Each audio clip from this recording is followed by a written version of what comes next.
Bonjour à tous, et bien prenons un instant aujourd'hui pour lire et méditer un passage du livre du ciel de Luisa Picaretta. Au nom du Père qui me crée, du Fils qui me sauve et du Saint-Esprit qui me sanctifie. Amen. Jésus, nous nous immergeons en toi, dans ta divine volonté. Nous nous unissons à toi, nous nous unissons à ta divinité, à ton humanité, à ta volonté. Nous nous identifions à toi, nous nous consumons en toi. En toi, nous perdons le rien, nous perdons le néant que nous sommes.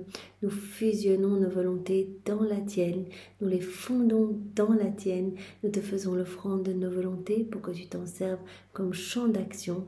Et Jésus, nous te prenons dans nos bras, nous te serrons fort contre nos cœurs et nous voulons te dire d'une seule voix que nous t'aimons.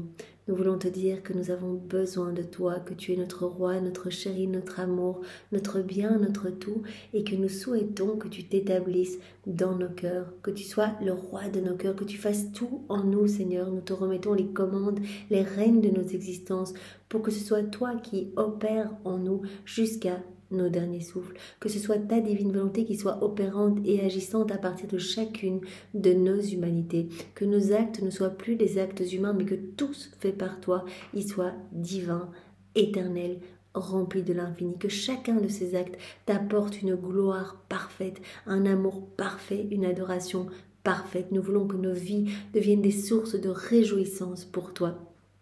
Aussi, Seigneur, eh bien, nous te supplions d'utiliser nos mains. Elles sont à toi, agis à travers elles, sanctifie tous nos actes. Viens et marche dans chacun de nos pas, divinise-les, Seigneur. Viens regarder à travers nos yeux, viens parler à travers nos lèvres, viens respirer dans nos respirations, viens penser dans chacune de nos pensées, écouter à travers nos oreilles, viens faire battre nos cœurs, que ce soit ton sacré cœur qui palpite dans notre cœur et qu'à chacune de ces palpitations, eh bien, tu puisses entendre un hymne d'amour, de louange, de bénédiction, d'adoration, de réparation. Seigneur, nous nous offrons en sentinelle d'amour pour t'offrir continuellement les actes opposés à ces offenses qui te blessent, qui blessent le cœur de ta maman. Nous voulons tout pallier. Nous voulons pallier à ces vides de tendresse, à ces ingratitudes, ces méchancetés humaines. Et nous voulons te donner continuellement à chacun de nos mouvements, à chacun de nos battements de cils, à chacun de nos battements de cœur. Nous voulons te donner toute la gloire que tu aurais dû recevoir des hommes s'ils n'avaient pas quitté ta divine volonté. Nous voulons te donner la gloire que tu aurais dû recevoir des âmes réprouvées si elles n'avaient pas choisi délibérément de s'arracher de ton cœur pour aller se perdre. Jésus, merci, merci infiniment pour notre vie. Nous savons bien que c'est toi qui maintiens tout par ton souffle divin. Tu l'as dit, si j'arrêtais de souffler quelques instants, tout repartirait au néant. Alors merci de nous laisser une nouvelle chance chaque jour de t'aimer, une nouvelle chance de te laisser plus de place en nous. Voilà, d'alimenter cette vie divine par nos actes. Nous faisons de nouvelles acquisitions à chacun de nos actes, Seigneur, et nous t'en sommes infiniment reconnaissants. Nous voulons te remercier, Jésus, pour tout ce que tu nous as donné. Toutes ces grâces, si on en est ici aujourd'hui à lire les écrits du ciel, à nous en réjouir, à nous en abreuver, à les mettre en pratique, tout vient de toi, Seigneur. Nous te remercions et nous voulons vraiment te remercier de la manière la plus parfaite qui soit, avec tes remerciements à toi, au nom de tous les hommes, de tous les temps, au nom de tous ceux qui ne te remercient jamais. Nous voulons, Jésus, te remercier aussi pour ton amour brûlant pour chacun de nous. Tu nous as dit, j'aime chaque âme autant que toutes les autres réunies. C'est un amour personnel, un amour délirant, bien souvent couplé à cet amour souffrant de te voir rejeté. Aussi, Seigneur, nous voulons vraiment répondre à ton amour, te dire que nous voyons ton amour partout. Nous savons que tout est manifestation de ton amour, que chaque élément de la création est un je t'aime. Nous sommes bombardés de ces je t'aime à chaque instant et nous voulons y répondre, Seigneur, au nom de tous ceux qui n'y répondent pas.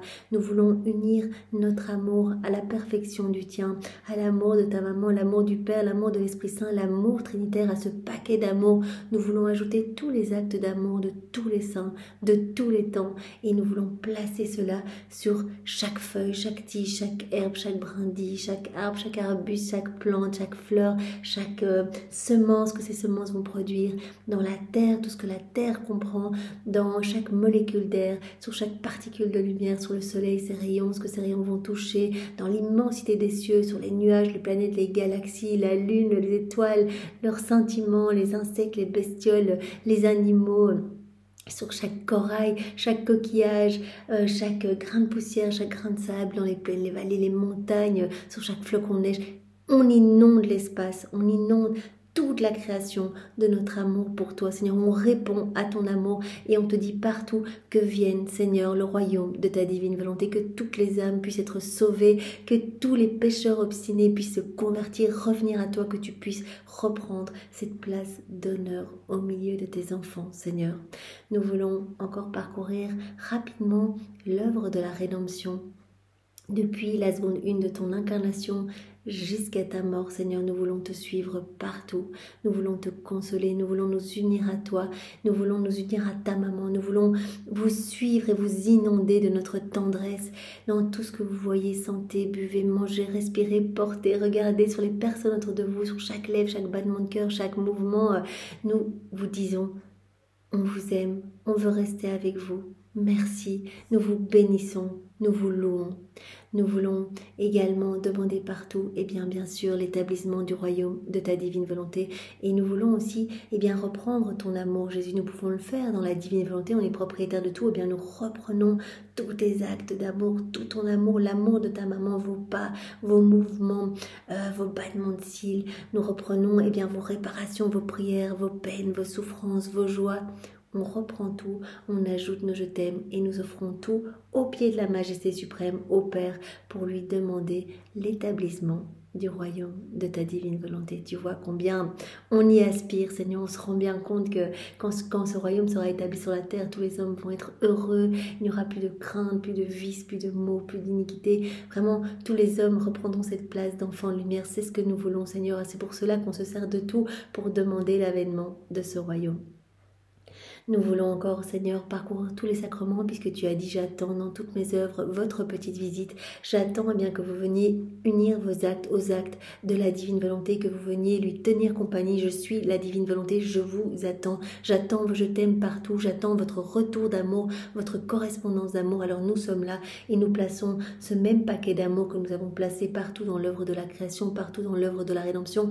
Nous le plaçons dans chaque sacrement, sacrement du baptême, sacrement de la confirmation, sacrement du mariage, sacrement de l'ordre de la réconciliation des malades et bien sûr dans le Saint-Sacrement. Seigneur, où tu gémis de solitude, tu cherches du regard une âme pour te sortir de l'abandon, alors nous sommes là. Vous pouvez dire votre prénom et dire Jésus, je suis là, je veux t'accompagner, je veux être avec toi dans tous les ciboires, dans tous les hosties consacrées, je veux être avec toi dans tous les tabernacles. Je veux m'unir à toi, je veux être consacré avec toi dans les mains de chaque prêtre qui te consacre pour te recouvrir de la pureté des anges, de ta splendeur, des rires d'enfants, des chants des anges. Je veux être avec toi, Seigneur, je veux être avec toi. Tenir compagnie, c'est quoi? C'est participer à toutes tes peines, c'est participer à tout ce que tu fais, tout ce que tu as fait, tout ce que tu feras. C'est être avec toi, Seigneur. C'est ça, nous unir à toi, te tenir compagnie. Et vraiment, dès qu'on s'unit à toi, tu nous donnes des torrents de grâce pour nous faire grandir à ta ressemblance. Nous voulons être avec toi. Nous ne voulons pas que vraiment nos adorations soient des irrévérences, Seigneur. Nous voulons vraiment ne faire qu'un avec toi. Un seul amour, un seul acte, une seule vie, une seule volonté. Nous voulons être identifiés à toi, Seigneur. Et dans chaque hostie, nous voulons t'offrir de la réparation pour toutes les adorations et t'adorer avec la puissance, la sagesse, la beauté, la sainteté de ta divine volonté. Merci Jésus, merci immensément. Nous voulons également nous trouver dans chaque cœur qui t'a reçu, qui est en train de te recevoir, qui te recevra pour te dire fiat Seigneur, que ta volonté soit faite. Je te laisse ma vie, je te donne ce que je suis, je te donne mes affections, mes désirs, mes pensées, mes émotions, mes faiblesses. Fais ce que tu veux de moi Seigneur, je te fais confiance et j'accueille tout comme venant de tes mains. Alors vraiment maintenant, Seigneur, je te demande de disposer nos cœurs, nos intelligences pour que nous puissions comprendre la vérité que tu vas nous donner. Chaque vérité est une vie divine que tu sors de ton sein paternel. Donc c'est si important, chaque vérité vaut plus que toute la création. C'est vraiment une naissance que tu nous donnes pour vraiment qu'elle vienne parfumer, embaumer notre âme. Et vraiment, nous voulons accueillir cette vérité avec ta compréhension, avec ta sagesse. Alors donne-nous ton cœur. Enveloppe-nous de ta lumière, Seigneur, que nous puissions digérer tous ces mots bénis qui sont les tiens et que tu puisses nous pousser à les mettre en pratique, que ces vérités que tu nous donnes puissent toutes prendre vie en nous, devenir vie par la mise en pratique, Seigneur. Il n'y a que dans cette mise en pratique que tu vas pouvoir nous donner tout ce dont tu rêves de nous combler. Alors merci Jésus et invoquons maintenant ton Esprit Saint. Viens Esprit Saint, viens par la puissante intercession du cœur immaculé de Marie, ton épouse bien-aimée. Viens Esprit d'amour, Esprit de feu, Esprit de joie, Esprit de force, viens par la puissante intercession du cœur immaculé de Marie, ton épouse bien-aimée. Viens Esprit Saint, viens par la puissante intercession du cœur immaculé de Marie, ton épouse bien-aimée. Rends-nous fervents, Esprit Saint. Viens vraiment nous toucher, que nous puissions annoncer cette merveilleuse nouvelle de la venue du royaume de la divine volonté. Alors le passage que nous allons voir ensemble est celui du 28 janvier 1934. Nous sommes dans le volume 33 et c'est notre sœur Louisa qui parle. Je faisais ma ronde dans le divin fiat et mon pauvre esprit s'arrêtait à différents actes divins afin d'y voir la beauté, la puissance, l'infini de la divine volonté créatrice. Voilà donc Louisa, comme à son habitude, elle fait ses rondes, que ce soit dans l'œuvre de la création, de la rédemption, de la sanctification, elle fait ses rondes et elle vient tenir compagnie aux actes de la divine volonté, elle vient placer ses petits je t'aime partout. Et donc elle s'arrête aux différents actes divins. Elle voit toute la beauté, la puissance, l'infini de la divine volonté. Elle voit la divine volonté partout à l'œuvre. Elle voit que c'est la divine volonté qui régit tout. Et cela va nous arriver à nous aussi, quand au plus on va se plonger dans les écrits du ciel, faire nos actes, au plus nos sens vont s'aiguiser, on va être beaucoup plus sensible et on va voir cette activité divine partout. Je vois la beauté, la puissance de la divine volonté créatrice.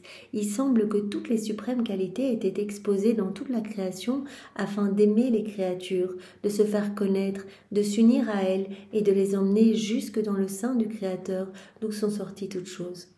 Donc voilà, elle remarque que chaque élément créé conserve un attribut divin, une qualité divine qui veut se donner à l'homme.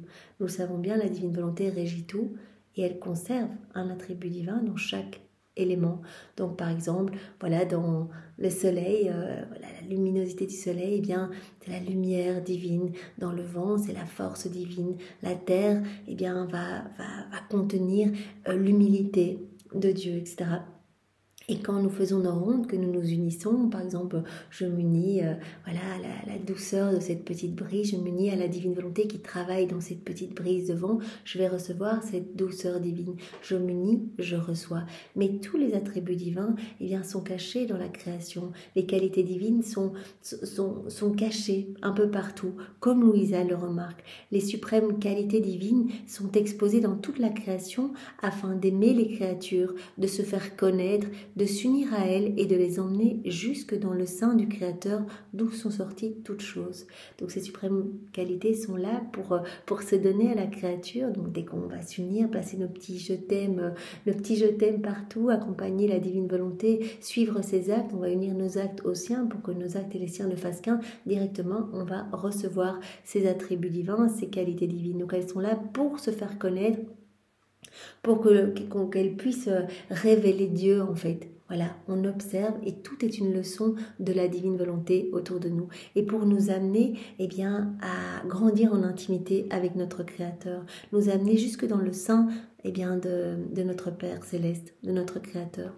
Tous les actes de la divine volonté sont des aides puissantes, révélatrices, et elles se font porteuses des âmes jusque dans la céleste patrie pour celles qui se laissent dominer par elle. Toutes celles eh bien, qui vont faire leur ronde, qui vont se laisser dominer par la divine volonté, régir par la divine volonté, eh bien, elles vont recevoir à chaque fois de nouveaux cadeaux. Il y a des petits cadeaux cachés partout dans la création. Chaque acte divin eh bien, est porteur d'un petit cadeau.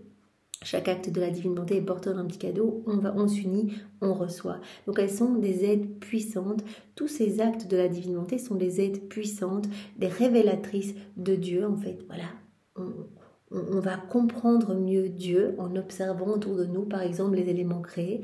On va connaître mieux Dieu, on va se rapprocher davantage de Dieu en observant autour de nous. Tout est vraiment comme un discours de la divine volonté en fait. Ce sont des leçons de la divine volonté. On va regarder les arbres qui sont érigés, régis par la divine volonté, qui sont érigés vers le ciel. Et vraiment c'est comme ça qu'on devrait être en fait. Vraiment les yeux tournés vers le ciel, nos mains levées pour louer, bénir, notre cœur tourné vers notre Créateur, etc. Donc tout va vraiment être une leçon. Donc toutes ces qualités divines veulent s'unir à nous, veulent se donner à nous et veulent nous ramener à Dieu.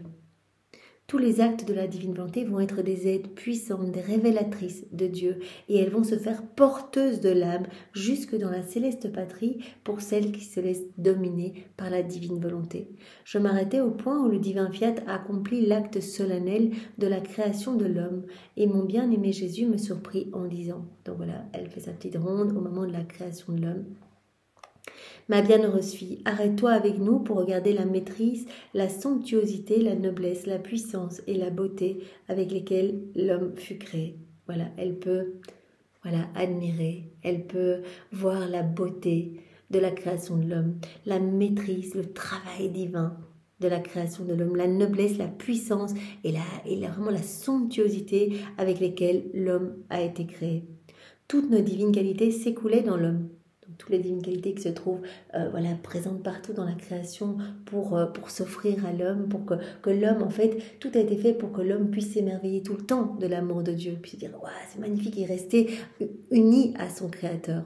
Et au moment de la création de l'homme, eh bien, l'homme a reçu aussi ces divines qualités, il était inondé de ces divines qualités, il a reçu tout. Dieu s'est écoulé dans l'homme, s'est déversé dans l'homme, a donné à l'homme sa divine volonté comme vie, en fait. Comme vie pour qu'elle conserve toutes ses qualités divines en lui, qu'elle leur donne toutes ses qualités divines en lui, que l'homme puisse grandir continuellement à la ressemblance de son Créateur. Voilà. Toutes nos divines qualités s'écoulaient dans l'homme. Chacune voulait couler plus abondamment que l'autre et s'unir avec lui. Notre lumière coulait sur l'homme pour en faire son frère de lumière. Voilà, toutes les divines qualités s'écoulaient dans l'homme. Par exemple, Jésus va donner différents exemples. Notre lumière coulait dans l'homme pour en faire son frère de lumière. Notre bonté coulait en lui pour en faire son frère de bonté. Notre amour coulait en lui pour le remplir de notre amour et former son frère d'amour, de puissance, de sagesse, de beauté, de justice, etc. Donc les divines qualités s'écoulaient dans l'homme à profusion. Il était rempli de ces divines qualités. Et notre être suprême se réjouissait de voir nos divines qualités tout à l'œuvre pour s'unir avec l'homme. Les divines qualités unies à l'homme, divines qualités qui avaient leur place d'honneur en Adam en fait. Quand il vivait totalement dans la divine volonté, Adam dans son état d'innocence était rempli de tous les attributs divins. Et notre volonté qui prenait vie dans l'homme maintenait l'ordre de nos divines qualités pour le rendre aussi beau que possible. Donc c'était la divine volonté que l'homme avait comme vie, qui régissait toutes ces divines qualités. C'était la divine volonté qui conservait toutes ces belles créations. Rappelons-nous, Jésus nous a dit, quand l'homme a été créé, tout ce qu'il y avait à l'extérieur, toute cette beauté de la création se trouvait aussi dans l'homme. Donc, il y avait vraiment la mer de grâce, soleil de la divine volonté. Il avait toute la création en lui, une splendeur à l'intérieur de lui. Et donc la divine volonté conservait cette création. La divine volonté devait conserver cette création et devait aussi conserver toutes les nouvelles créations, permettre à l'homme par l'acte croissant d'acquérir de nouvelles créations, puisqu'à chaque acte que l'homme allait faire, c'est ce que nous faisons aujourd'hui, dès que nous faisons des actes, il acquérait de nouvelles choses. Il y avait de nouvelles beautés en lui, nouvelle sainteté, nouvelle puissance, et il grandissait dans cette ressemblance avec son Créateur. Et donc la divine volonté ordonnait toutes ces créations, ordonnait toutes les qualités divines, les attributs divins. Elle maintenait l'ordre de toutes ces divines qualités, de toute cette beauté à l'intérieur de l'homme, pour rendre l'homme aussi beau que possible et pour que l'homme puisse toujours croître vraiment en beauté, en sainteté. Notre occupation, c'était l'homme. Notre regard était fixé sur l'homme pour qu'il puisse nous imiter et s'unir à nous. Voilà, que l'homme soit comme un petit Dieu, qu'il puisse s'unir continuellement à son Créateur toujours être uni à son Créateur. Donc tout lui a été donné, toute la création, pour que vraiment il s'émerveille et qu'il reste toujours connecté à Dieu. Il a reçu aussi les 5 sens pour rester toujours connecté à Dieu, vraiment que voilà, en goûtant des éléments, et puis se dire mais merci mon Dieu, mais comme c'est bon, en sentant des merveilleux parfums, et puis se dire mais merci mon Dieu, je me sens aimé, en entendant les chants des oiseaux, il puisse rester connecté à Dieu, dire merci, en voyant toute la beauté de la création, qu'il puisse se réjouir. Et puis il a aussi reçu, nous le savons, les 3 puissances de l'âme. Il a reçu sa volonté pour qu'elle reste toujours connectée à la puissance du Père. Il a reçu son intelligence pour qu'elle reste toujours connectée à la sagesse du Fils de Jésus, et il a reçu sa mémoire pour que la mémoire reste toujours connectée à l'amour de l'Esprit Saint, qu'il se souvienne toujours de l'amour de l'Esprit Saint. Donc tout a été fait pour l'homme, le chef-d'œuvre de la création. Comme Jésus nous l'a dit, nous faisons toujours, en parlant de la Trinité, nous faisons toujours des choses, des petites choses avant de faire de grandes choses. Voilà, donc toute la création, pour nous on voit cette somptuosité. Jésus dit mais rien par rapport à l'homme, c'était votre décor. En fait, on a d'abord fait tout pour que l'homme se sente bien. Mais c'est l'homme notre chef-d'œuvre. Donc nos yeux étaient fixés sur l'homme. Sur l'homme, on lui a tout donné et on voulait rester vraiment toujours en connexion avec l'homme, nous unir à l'homme, qu'il est notre vie. Vraiment, nous nous déversions continuellement en l'homme. Voilà. Notre regard était fixé sur lui pour qu'il puisse nous imiter et s'unir à nous. Et cela non seulement en le créant, mais durant tout le cours de sa vie. C'est ce qu'on voulait, rester toujours unis à l'homme. Qu'il puisse être heureux, qu'il puisse être bien, qu'il puisse vraiment resplendir. Et c'est ce qui se passait au moment où Adam était toujours dans son état d'innocence. Et bien voilà, le premier mot d'Adam, c'était « je t'aime » pour son Créateur. Et puis Jésus nous l'a dit, ces « je t'aime » n'ont cessé que quand il a quitté la divine volonté. Quand il a déconnecté sa volonté humaine de la volonté divine. À ce moment-là, ces je t'aime ont cessé. Sinon, tous ces mouvements, tous ces pas, tous ces regards étaient un hymne d'amour pour son Créateur. Donc, il recevait par torrent des grâces et des grâces, voilà, de la beauté, de la sainteté, etc. Continuellement, il était sous une pluie de bénédictions constantes. Et ce que son cœur ne pouvait enclore, ce que son âme ne pouvait enclore, étant limité, et le tout provenant d'une source illimitée, ce qu'il ne pouvait enclore repartait en action de louange, de bénédiction. Donc tout était action de grâce et d'amour pour son Créateur. Donc c'était vraiment la parfaite harmonie entre le ciel et la terre. Notre regard était toujours fixé sur l'homme, notre chef-d'œuvre, pour qu'il puisse nous imiter et s'unir à nous. Et cela non seulement quand on l'a créé, mais durant tout le cours de sa vie. C'est ça qu'on voulait, cette union avec l'homme, tout le temps, non seulement au moment où on l'a créé, et puis tout au long de sa vie. Nos qualités étaient toujours à l'œuvre pour maintenir la fraternisation avec celui qu'elles aimaient tellement. Donc voilà, nos divines qualités étaient dans l'homme, avaient leur place d'honneur dans l'homme. Il était rempli de nos divines qualités. Et c'était notre divine volonté qui maintenait tout en ordre. Voilà, donc nos divines qualités étaient toujours à l'œuvre pour maintenir cette fraternisation avec l'homme. Et après cette union avec lui sur la terre, elle préparait la grande fête de la fraternisation à la gloire de la céleste patrie. Voilà, donc fraternisation, l'homme rempli de Dieu, rempli de divin, qui vivait déjà le ciel, qui vivait déjà le ciel sur la terre. Et donc l'homme était préparé connaissait déjà la gloire de Dieu en fait. Fraternisation à la gloire de la céleste patrie. Fraternisation de joie, de béatitude, de bonheur infini. J'aime l'homme parce qu'il a été créé par nous et qu'il est tout à nous. L'homme est tout à nous, il est sorti de nos mains, on l'a façonné dans l'amour, c'est notre chef-d'œuvre, nous l'aimons. Je l'aime parce que notre être divin se déverse toujours sur lui, plus qu'un torrent impétueux. Voilà, dans le plan de Dieu, au moment de la création de l'homme, Dieu a prévu de se déverser toujours sur l'homme. C'était son plan, se déverser toujours dans l'homme. Mais si l'homme refuse, si l'homme se braque, si l'homme se déconnecte de Dieu, si l'homme bouge tous les canaux de communication, il ne va plus recevoir ces déversements d'amour. Mais Jésus dit, voilà l'homme, on l'a créé, il sort de nous, on l'aime et on veut se déverser en lui. Nous voulons nous déverser en lui plus qu'un torrent impétueux. Je l'aime parce qu'il possède ce qui vient de moi et par conséquent je m'aime moi-même en lui. Voilà, en Adam, il était comme un écho de la Trinité, comme une image de la Trinité. Donc Dieu s'aimait dans l'homme, se voyait dans l'homme. Il était comme un miroir de la Trinité. Voilà. Je m'aime moi-même en lui, je l'aime parce qu'il est destiné à peupler le ciel. Et comme mon frère de gloire, nous nous glorifierons l'un l'autre. Et l'homme, eh bien, voilà, a été créé pour vraiment être l'exutoire de l'amour de Dieu, pour accueillir tout cet amour, pour y répondre, et puis pour peupler le ciel, pour être un frère de gloire, comme Jésus dit ici, destiné à peupler la patrie céleste, être comme mon frère de gloire, et nous nous glorifierons l'un l'autre. Je serai sa gloire comme vie, et il sera ma gloire comme œuvre. Donc vous voyez le magnifique plan de Dieu pour l'homme.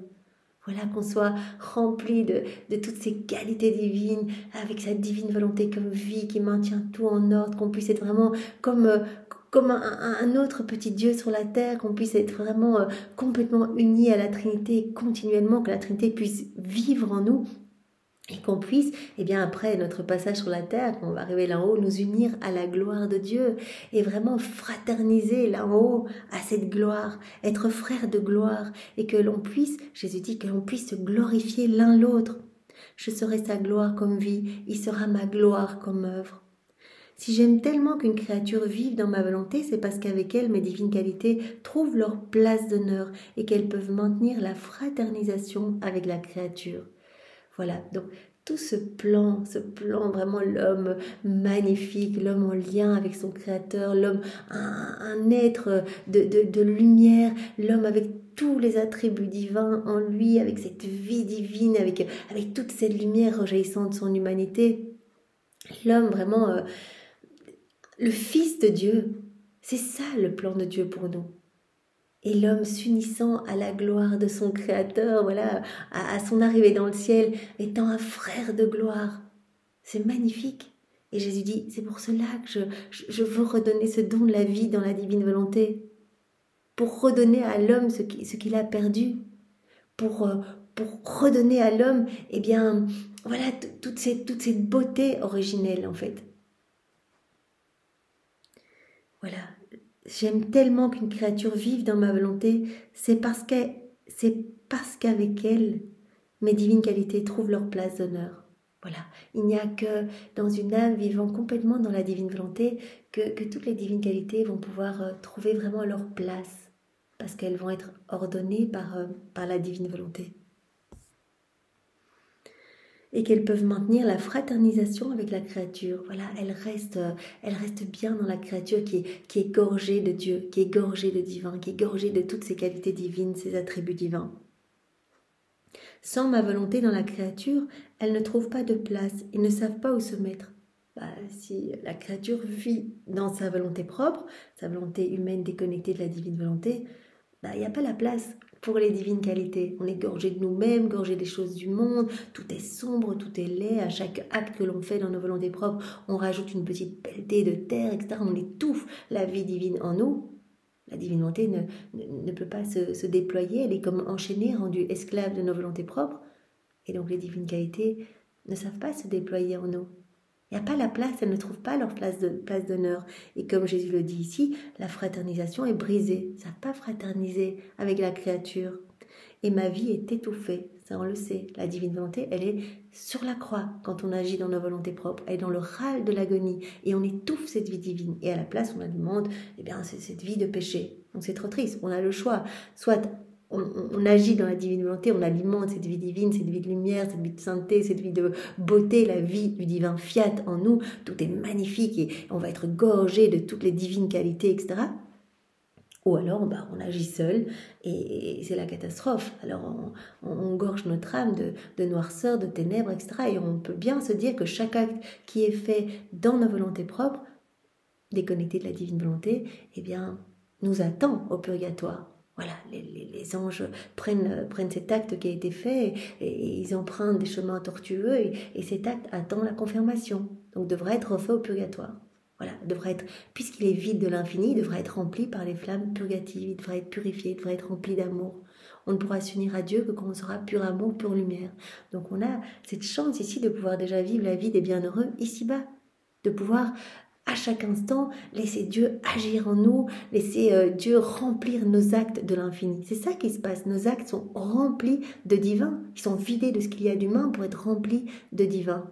Alors ces actes sont déjà confirmés, sont amenés par la cour céleste, tous les saints se réjouissent, nos anges gardiens, ils amènent déjà ces actes qui vont être placés en dépôt dans la divine volonté, parce qu'on n'a pas la capacité de contenir des actes aussi magnifiques, porteurs de l'infini. Et voilà, ils sont déjà à la place la plus élevée du ciel, à la place d'honneur la plus élevée, et ne devront pas être refaits au purgatoire. Donc voilà, on a ce choix, on peut vivre déjà la vie des bienheureux ici-bas, et vraiment laisser Jésus nous travailler, nous purifier, nous transformer, nous remplir de lumière. À chaque acte que l'on fait, on lui donne vraiment cette autorisation de retirer quelque chose d'humain en nous pour y placer quelque chose du ciel. Donc vous imaginez, vraiment, notre âme devient de plus en plus belle. À chaque fois, il prononce en plus la parole de la consécration sur notre âme. Donc on devient des vraies hosties vivantes, on le nourrit, on l'abreuve, on le console. À chaque acte, c'est comme si on venait mettre un baume apaisant sur ses plaies, etc. On devient vraiment des petites sources de joie pour lui. Ou alors, on fait les choses à notre sauce et puis on verra bien. Ça va être quelques nombreuses années au purgatoire pour refaire tous ces actes. Voilà. Mais avant tout, nous devons vraiment agir dans la divine volonté parce que c'est le plan de Dieu et parce que vraiment c'est magnifique de pouvoir, par tous nos petits actes du quotidien, glorifier la Trinité, mais parfaitement, aimer parfaitement. On apaise la justice divine parce que chaque acte est une reconnaissance de l'amour de Dieu. Et donc vraiment, on répare pour tous. C'est tellement magnifique en fait de pouvoir aimer parfaitement, sinon aimer avec notre petit amour, notre amour est tellement imparfait, mais là tout ce qu'on fait, c'est Dieu qui le fait en nous, donc il y a cette portée magnifique, il y a des âmes par milliers qui sont sauvées à chaque fois, etc. Donc on travaille en agissant dans la divine volonté à faire descendre ce royaume sur la terre, à chaque acte. Le royaume descend un peu plus, on paye comme une petite avance, comme Jésus nous l'avait dit, vous payez comme un petit acompte, une petite pièce à chaque acte que vous faites, vous venez déposer comme une petite pièce au pied de la Majesté suprême, vraiment un petit acompte pour faire descendre le royaume, non seulement dans votre cœur, mais aussi dans tous les cœurs sur la terre.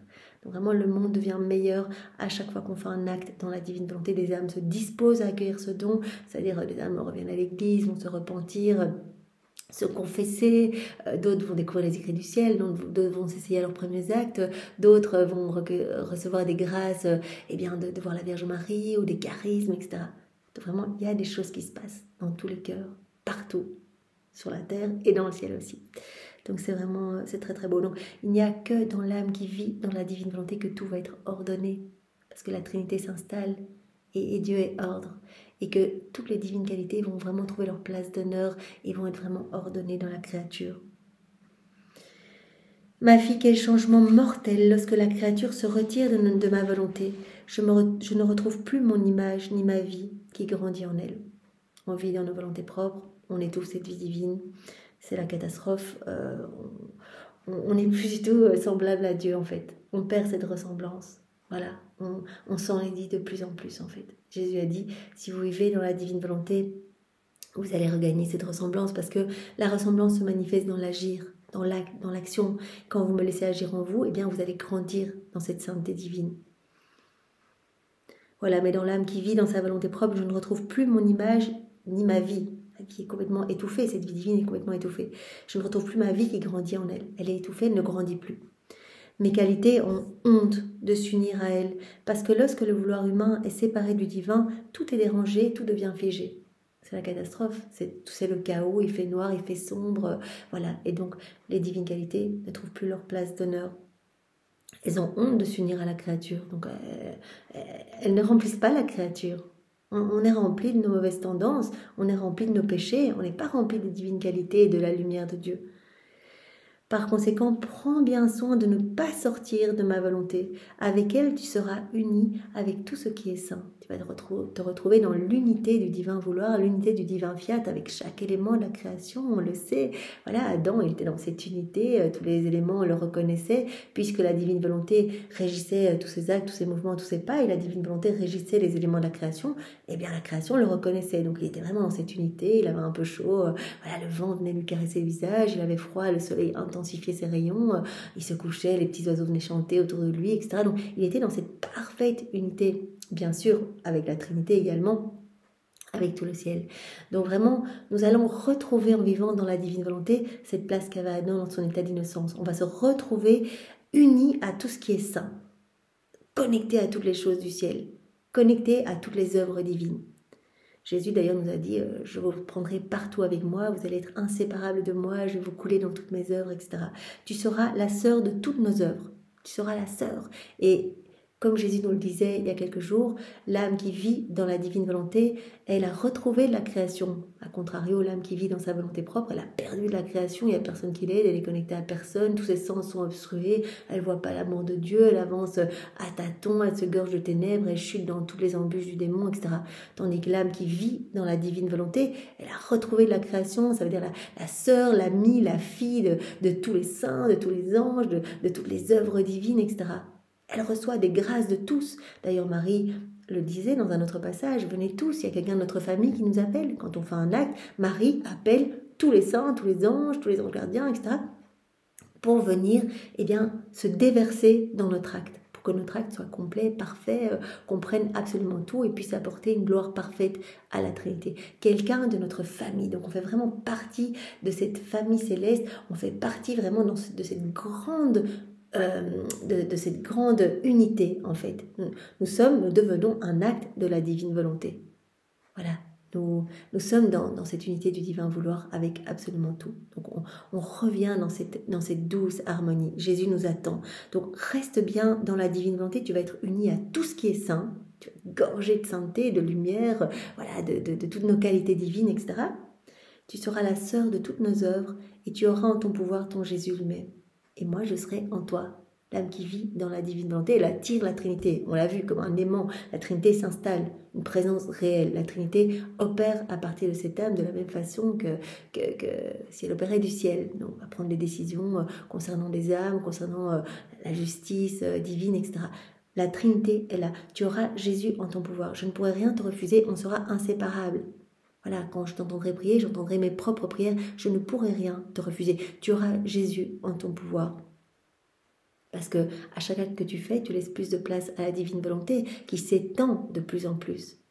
Je suis la divine volonté, donc je prends de plus en plus de place en toi. C'est moi qui vais mettre mes mains dans les tiennes, c'est moi qui vais mettre mes pieds dans les tiens, c'est moi qui vais agir en toi. Tu auras Jésus en ton pouvoir. C'est vraiment, il va se dégager de toi un air balsamique parce que les personnes autour de toi vont ressentir ma paix. Tu vas acquérir mon tempérament. D'ailleurs, ta personnalité va changer, tu ne te reconnaîtras plus. Tu vas avoir ma douceur, ma force, mon immutabilité, ma patience, etc. Toutes les joies célestes, les bonheurs célestes, les béatitudes, etc. Je vais te combler complètement. Donc, laisse-moi prolonger ma vie en toi. Tu auras ton Jésus en ton pouvoir. Je suis là en toi établi. Et tu seras gorgé bien sûr de l'Esprit Saint parce que je suis là avec mon Père et l'Esprit Saint en toi. Et quand je suis quelque part, ma maman est toujours là avec moi. Et donc, c'est magnifique. Donc, tu seras la sœur de toutes nos œuvres et tu auras en ton pouvoir ton Jésus lui-même. Après quoi, je continuai mes actes dans le divin vouloir et mon souverain Jésus ajouta « Ma fille, tout ce que la créature accomplit dans ma volonté reste identifié à elle. Tout ce qui est fait dans la divine volonté est identifié à la créature. En fait, elle va faire des actes dans la divine volonté. Voilà, c'est elle qui a fait ces actes. Elle est identifiée à ces actes. Elle en acquiert l'unité, la force de communication et de diffusion. Donc la créature qui œuvre dans la divine volonté acquiert la force unie, communicative et diffusive.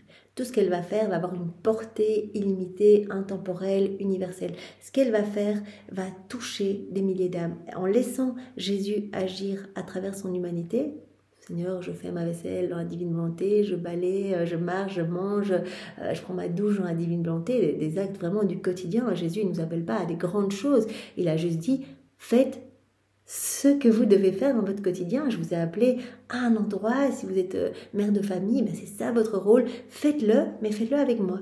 Laissez-moi faire en vous. Vous travaillez, faites-le avec moi. Laissez ma divine volonté régir votre humanité, laissez ma divine volonté tout faire en vous. Donc faites les petites choses usuelles de votre quotidien, mais avec moi, dans ma volonté. Et à ce moment-là, chacun de vos actes va avoir une portée incroyable. va aller toucher les cœurs partout. Voilà, rappelons-nous, on donne notre petit oui, on se plonge dans cette mer de lumière, et donc en s'y plongeant, eh bien, voilà, on génère ces vagues de lumière.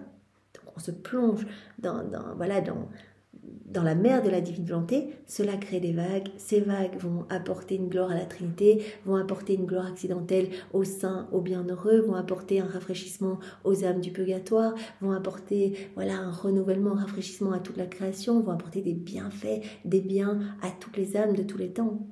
Donc Jésus nous l'a bien dit, moi j'octroie des grâces, charismes, tous les cadeaux que je donne, je les octroie parce que des âmes font des actes dans la divine volonté. Donc tout passe par ces âmes, tout passe par le truchement de ces âmes. Parce qu'aujourd'hui, nous méditons par exemple dans la divine volonté, eh bien, les âmes du passé ont reçu la grâce de la sainteté, nos saints patrons, ou des âmes ont reçu la grâce de pouvoir mourir martyrs, etc. Donc, pour les âmes du passé, pour les âmes du futur, pour les âmes autour de nous. Donc les grâces sont distribuées à profusion et en Dieu, il n'y a ni passé ni futur, c'est l'éternel présent. Et nous sommes dans cet acte créateur, donc quand nous agissons dans la divine volonté, les âmes sont touchées partout, partout, de manière intemporelle. Donc l'âme qui agit dans la divine volonté acquiert l'unité, la force de communication et de diffusion. Et comme nos actes divins s'étendent à tout le monde, aucune créature n'est mise de côté. Ainsi, la créature qui œuvre dans notre vouloir avec son acte s'étend à tout le monde. Voilà. Elle agit dans la divine volonté et donc il va y avoir cette portée qui va toucher tout le monde, comme dit Jésus. Elle veut faire du bien à tous et se trouve honorée et glorifiée d'avoir été la porteuse universelle du bien à toutes choses et à tous. Donc tout ce qu'elle va faire dans la divine volonté va apporter du bien à toutes choses et à tous. Elle va se faire la porteuse universelle du bien pour toute la création et pour chaque âme passée, présente et future. Et pour toute la cour céleste, pour tous les saints, pour tous les anges, pour toutes les âmes du purgatoire, etc. Et moi. Et pourtant, mon amour, on ne voit pas dans les créatures le fruit de ce bien universel. Oh, si toutes pouvaient le recevoir, combien il y aurait de transformations dans ce bas monde?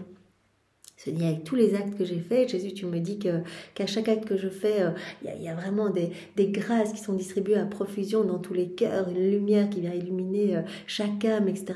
Et pourtant, je vois que le monde est si mauvais. On est en 1934. Voilà, donc l'entre-deux-guerres, elle dit, mais le monde est vraiment mauvais, l'homme est replié sur lui-même. D'ailleurs, elle le dit souvent à Jésus, mais comment ce royaume si saint, ce royaume d'amour va s'établir sur la terre, etc. Elle dit, comment, avec tous les actes que j'ai faits, je vois aucun changement autour de moi. Voilà. Si toutes pouvaient le recevoir, voilà, tous les biens attachés à tous ces actes que je fais. Voilà, chaque acte qui est fait dans la divine volonté, eh bien, produit des biens à profusion pour toutes les âmes. Et elle dit, combien il y aurait de transformations dans ce bas monde si toutes pouvaient recevoir ces biens. Et Jésus répéta, c'est parce qu'elles ne le reçoivent pas avec amour, elles ne sont pas disposées, les cœurs sont fermés, sont froids, sont indifférents. Leur cœur est une terre stérile et elles n'ont pas suffisamment de semences que notre lumière peut féconder. Les cœurs sont comme des terres sèches, en fait, sans semences. Donc voilà, comme le soleil dans la création, eh bien, il va distribuer sa lumière partout. Il va donner sa lumière partout, que ce soit une terre sèche ou une terre fertile. S'il y a une terre sèche sans semences, eh bien, il n'y aura pas de... Voilà, le soleil ne va rien féconder du tout. Mais il continue à distribuer sa lumière. C'est comme pour le soleil qui illumine et réchauffe toute la terre, mais s'il ne trouve pas de semences à féconder, il ne peut pas lui procurer sa vertu générative et productive, malgré sa lumière et sa chaleur. Pas un seul bien n'a été reçu, mais le soleil est malgré tout honoré et glorifié d'avoir donné sa lumière à tous. Le soleil dans la création continue à donner sa lumière, peu importe la qualité de la terre, peu importe les semences. Il donne sa lumière à tous. Maintenant, dans une bonne terre, eh bien, voilà, ça va produire des plantes, etc. Et dans une mauvaise terre, ça ne produira rien du tout. Mais il continuera à donner sa lumière à tous. Voilà. Personne n'a pu y échapper, il demeure triomphant parce qu'il a donné sa lumière de façon universelle à tous et à toutes choses. C'est la même chose pour nos œuvres et nos actes. Nos actes possèdent la vertu de pouvoir se donner de façon universelle. Nos actes se donnent de façon universelle à toutes les créatures et font du bien à toutes choses, partout, à tous et toutes choses. Donc voilà, nos actes ont cette vertu universelle. Quand tu fais un acte dans la divine volonté, tu nous laisses agir en toi et donc tes actes ont cette portée universelle, vont toucher tous les cœurs, tes actes vont produire cette lumière en fait. Quand tu vas te plonger dans cette mer de lumière, cela va générer notre lumière en fait, qui va aller toucher tous les cœurs. Il y aura des bienfaits qui vont être distribués dans toutes les âmes. Maintenant, en fonction de la disposition, certaines recevront, d'autres pas. Les cœurs tout froids, tout hermétiques, eh bien, ces grâces glisseront vraiment sur la paroi de leur cœur. Donc voilà, en fonction de la réceptivité de l'accueil, elles recevront ou non. Voilà, ce sont de bonnes terres ou de mauvaises terres, des terres arides, des terres sèches sans semences ou de bonnes terres. Mais en tout cas, eh bien, les grâces seront distribuées à tous, les cadeaux seront donnés à tous, les bienfaits, les biens seront donnés à tous. Cette lumière, donc Jésus parlait vraiment de cette lumière comme la lumière du soleil, la lumière de tous ces actes accomplis dans la divine volonté, eh bien, se répand sur toutes les âmes, partout et sur toutes choses. C'est pour nous le plus grand honneur et la plus grande gloire. Il n'y a pas de plus grand honneur ni de plus grande gloire que de pouvoir dire « Je suis le porteur du bien à tous ». Voilà, chaque acte fait dans la divine volonté a vraiment cette vertu, cette portée universelle en fait. Et donc l'âme qui va faire des actes dans la divine volonté va être la porteuse universelle du bien à tous et à toutes choses. J'embrasse toutes les créatures dans mon acte et je possède la vertu de générer le bien chez toutes. Et comme mon idéal est la créature, je l'appelle dans ma volonté, afin qu'avec moi, elle s'étende à toutes les créatures pour qu'elles sachent comment et avec quel amour œuvre ma volonté. C'est très beau, Jésus qui dit ici, comme mon idéal est la créature, notre chef-d'œuvre, vraiment notre beauté, notre joyau, c'est l'homme. Donc on l'a vu juste précédemment, tout a été fait pour l'homme, tout a été donné pour l'homme, etc. J'appelle l'homme à vivre dans notre divine volonté, à unir sa volonté à la nôtre pour que par ses actes, eh bien, il puisse devenir ce porteur universel du bien à tous et à toutes choses. Voilà, qu'il puisse s'étendre à toutes les créatures pour que les créatures sachent comment et avec quel amour œuvre notre divine volonté. Voilà, donc nous appelons l'homme à faire des actes dans la divine volonté, parce que non seulement ça l'embellit, etc., cette vie divine croît en lui, cette vie de lumière, cette vie de sainteté, il nous ressemble de plus en plus, il grandit vraiment, il devient un être de lumière, et chacun de ses actes va avoir cette magnifique portée, va apporter du bien à tous. Donc c'est magnifique. C'est magnifique, des milliers d'âmes sont sauvées. Quand on va arriver là en haut, Jésus va nous dire, mais regarde toutes ces âmes qui ont été sauvées. Et Jésus nous donnera les mérites de ces âmes en plus. On n'a rien fait. Jésus est si bon, il fait en nous. On donne juste notre petit oui. Il fait en nous. Et il va nous dire, regarde là, des milliers d'âmes sauvées, etc. Quand Jésus, mais quand, c'est pas possible. Mais oui, quand tu as mangé un jour dans la divine volonté, regarde toutes les âmes qui ont été nourries et qui sont revenues à moi, qui se sont repenties, qui ont repris le droit chemin, etc. Regarde les âmes qui ont été purifiées, les âmes du purgatoire qui ont pu regagner mes bras plus vite, etc. Donc voilà, c'est trop beau. Jésus nous appelle à faire nos actes dans la divine volonté pour que vraiment toutes les âmes puissent recevoir des biens, des bienfaits et revenir à lui, que son royaume puisse vraiment s'établir le plus rapidement possible ici-bas. Donc vraiment soyons ces petites porteuses universelles du bien pour tous et pour toutes choses. Ces petites âmes porteuses d'amour, ces petites âmes porteuses de tous ces bienfaits divins. Merci Seigneur, et bien sois loué, béni et glorifié au nom de tous dans ta divine volonté, et pour te remercier de cet enseignement que tu nous as donné à travers la personne de Louisa. Nous t'offrons le cœur immaculé de ta maman, nous t'offrons sa maternité, sa tendresse, nous te prenons dans nos bras avec ses bras à elle. Merci Jésus, au nom du Père et du Fils et du Saint-Esprit. Amen. Soyez tous bénis. Bonne journée à tous, au revoir.